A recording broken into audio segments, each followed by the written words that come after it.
बाबा साहब अम्बेडकर विदेश में शिक्षा ग्रहण करते थे। रमा घर में रह करके बच्चों का पालन पोषण करती थी।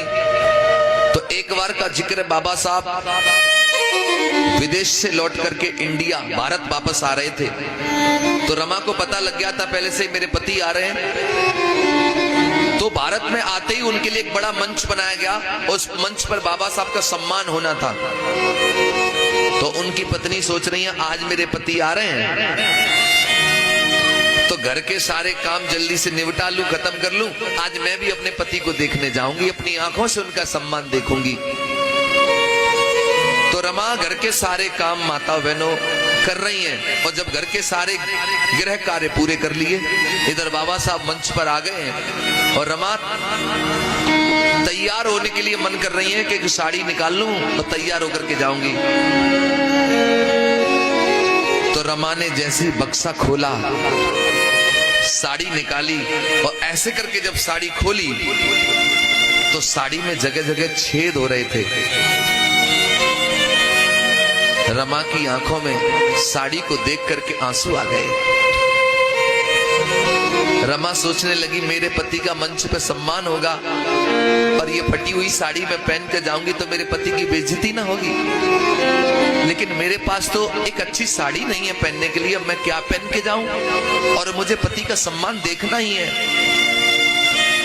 तब रमा को याद आया कि साहू जी महाराज ने एक बार मेरे पति को सर पे वो फेंटा बोलते हैं पगड़ी, वो बांधी थी। अगर साड़ी नहीं है तो क्या मैं उसी को साड़ी की तरह पहन करके चली जाऊंगी। तो रमा ने वही फेंटा निकाला, वो पगड़ी निकाली और साड़ी की तरह उसको लपेट लिया माताओं बहनों। और लपेटने के बाद वो बाबा साहब अम्बेडकर का अपने पति का सम्मान देखने के लिए गई। मंच बना था, काफी भीड़ थी। तो पत्नी कोई होगी तो पहली लाइन में ही तो बैठेगी, लेकिन रमा पहली लाइन में नहीं बैठी, पीछे भी नहीं बैठी रमा। वो पेड़ है ना, पेड़ के पीछे रमा जाकर के दूर से जाके छिप गई और वहीं से अपने पति को देख करके खुश होने लगी। बाबा साहब का मंच पे सम्मान हो रहा है।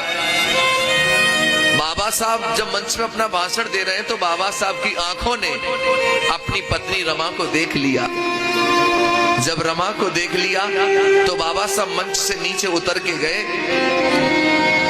जाकर के पास में पहुंचे तो देखा ऊपर से नीचे रमा के तन पे तो एक साड़ी नहीं है। रमा वो पगड़ी को, कपड़े को लपेट करके आई है।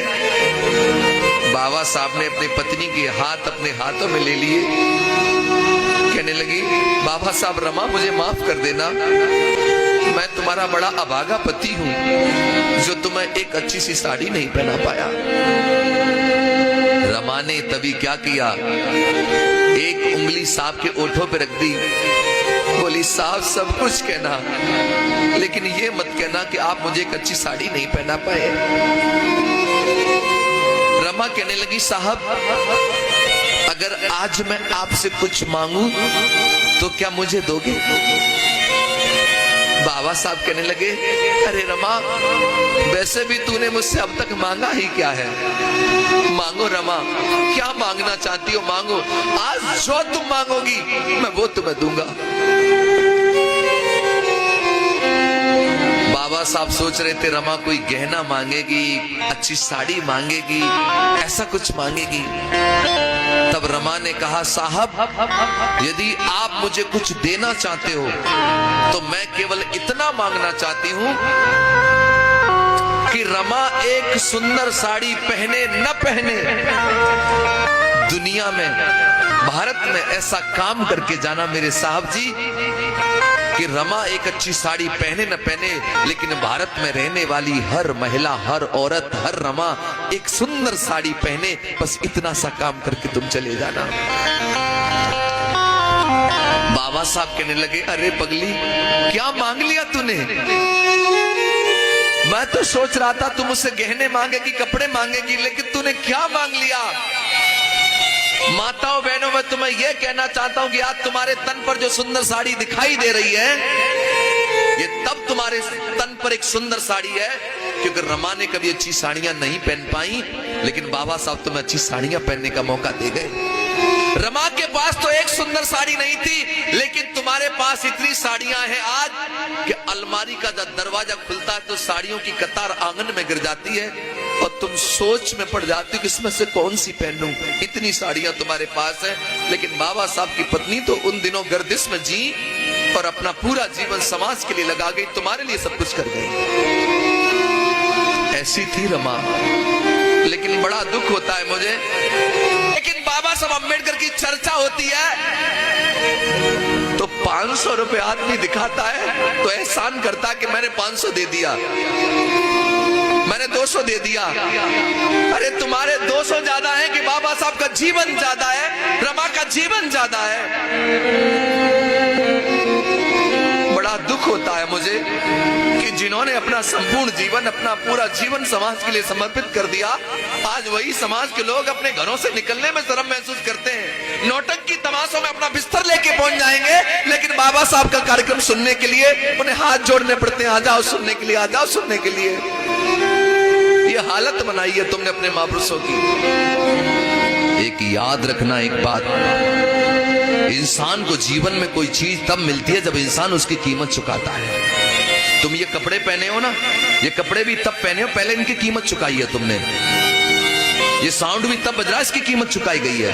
ये टेंट तब लगा, इसकी कीमत चुकाई गई है। ये घड़ी भी तब हाथ में है क्योंकि पहले इसकी कीमत दे दी है मैंने। ये कैमरा भी तब लगा, इसकी कीमत चुकाई गई है। ये बाजा भी तब बजता कि पहले इसकी कीमत चुकाई है। यानी पहले कीमत और चीज बाद में मिलती है।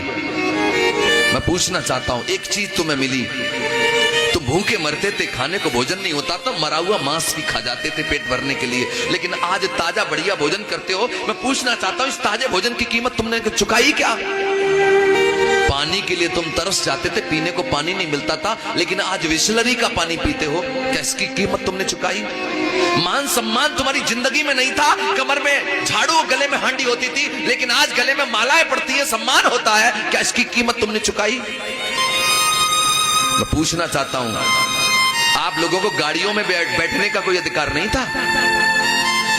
बाबा साहब जब एक बार अपने गोरे गांव जा रहे थे तो रात हो गई थी, बैलगाड़ी वाले ने बिठा लिया, सूट बूट देख करके रास्ते में जात पूछ ली, कौन जाति के हो? बाबा साहब ने कहा बाहर जाति का हूं। रास्ते में गाड़ी रोक करके बाबा साहब का सामान नीचे फेंक दिया, उतर नीचे। मैंने तो कोट पैंट में समझ लिया था कि साथ अच्छे घर का होगा, तू तो नीचे जाति का है। बाबा साहब ने कहा अंधेरा हो गया, मैं कहां जाऊंगा, मुझे ले चलो। तो बैलगाड़ी वाले ने कहा कि नवाबों की तरह बैठूंगा मैं, गाड़ी तू हांकेगा, डबल किराया लूंगा। बैलगाड़ी से भी उतार दिया था, लेकिन आज तुम ट्रेन तो छोड़ो, हवाई जहाज की भी यात्रा कर सकते हो। क्या तुम्हें कोई धक्के मारता है? तो मुझे बताओ, इन हवाई जहाज में भी यात्रा करने का अधिकार तुम्हें किसने दिया? इसकी कीमत तुमने चुकाई क्या? ये मान सम्मान, धन दौलत, शानो शौकत जो तुम्हारे जीवन में आज भरा पड़ा है, इसके लिए तुमने कौन सा बलिदान दिया बताओ? अगर इसकी कीमत किसी ने चुकाई है, कोई खून के आंसू रोया है, तो केवल माता रमाबाई और बाबा साहब अम्बेडकर जी हैं, जिनकी वजह से आज तुम्हारे जीवन में सब कुछ आ गया है। मैं माता रमाबाई का त्याग दर्शन आपको बताने के लिए जा रहा हूं और एक निवेदन करूंगा जो अभी किया था। बीच में बात नहीं करेंगे, ताली नहीं बजाएंगे, उठेंगे नहीं। और अगर मैं गाऊं और सुनते समय अगर आंखों में आंसू आए तो दोनों हाथ जुड़ करके निवेदन है, आंसुओं को रोकना मत। आज उन आंसुओं को बाहर की दुनिया की यात्रा करने देना। वो आंसू आज आपको एहसास कराएंगे कि ये जीवन, इतना सुंदर जीवन कैसे बन गया। सुनो।